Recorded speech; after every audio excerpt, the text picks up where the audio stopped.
they believe he's the only one who can beat Trump, even though he looks like he's falling apart. Yes, I mean, he's essentially they've gone for the guy in the rocking chair, I think, with Biden. And maybe they're hoping that this will convey a sort of non-threatening, harmless type of image. I think the Democrats probably think we can manipulate Biden like a puppet so he won't really be doing anything. But interestingly, all the Democrats have, if you think of free markets on one end of the spectrum and socialism on the other, and ask yourself just this question, is there a single Democrat that's pulling the tug of war in the free market direction? No, they're all pulling in the socialist direction to one degree or another. It's creeping socialism with Biden. It's explicit socialism with AOC and Rashida Tlaib and Bernie Sanders, but they're all tugging in the same way.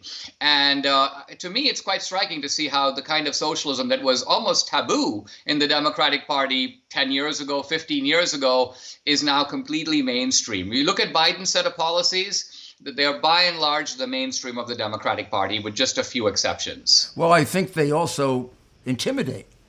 It seems that the few Democrats that would want to oppose, in the House, for example, are afraid they're going to be challenged in a primary. They're afraid that they're going to be taken out. To some extent, I think it's even affected Nancy Pelosi, because she's desperate to remain the leader, even though it's kind of pathetic.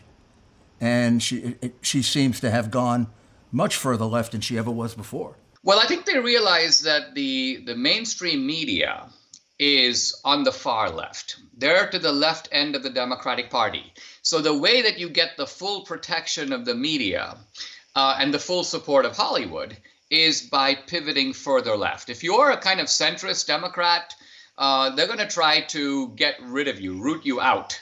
And so Democrats have realized it pays to be on the left, because not only do we have the Democratic Party, but we have this kind of protection racket called the New York Times, CNN, and so on.